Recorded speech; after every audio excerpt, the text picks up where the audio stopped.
بسم الله الرحمن الرحيم.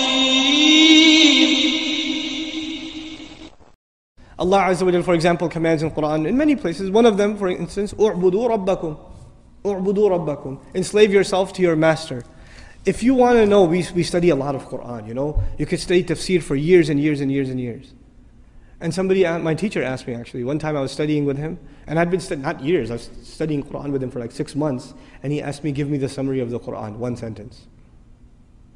Actually, and I said, one sentence? He goes, okay, fine, 2. So he wants a summary of the whole Quran in 2 sentences. And I'm thinking, I'm going, in my head, I'm doing a review of the stuff he talks about all the time. How am I going to summarize the entire Quran in 2 sentences? And I remembered what he said, and I used it, and he said, you're right. Alhamdulillah.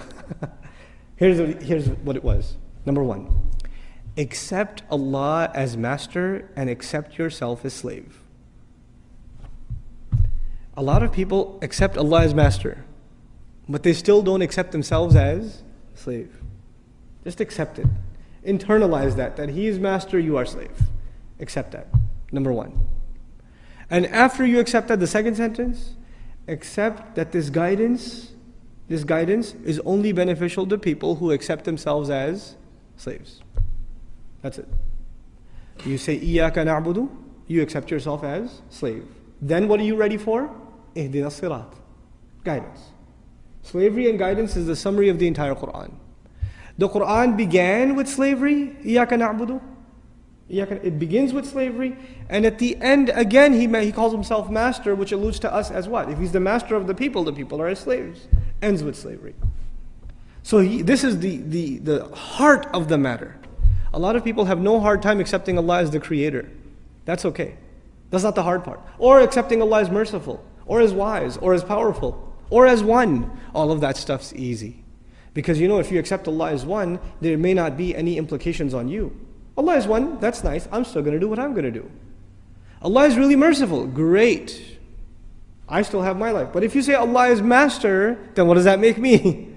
That makes me slave. And to put it in very simple terms, the difference between a free person and a slave person is very simple. It's not a complicated subject. The difference between a free person and a slave person is, a free person does whatever he or she wants. What does a slave do? A slave cannot do what he or she wants. If a slave did what he or she wanted, then they would be considered free. The only thing that makes them a slave is they do what the master wants.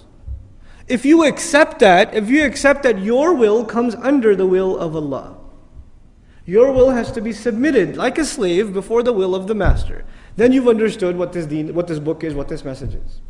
That's the summary of this message. It sounds very simple. I mean, it takes 5 minutes to explain, but internalizing that is a lifelong struggle.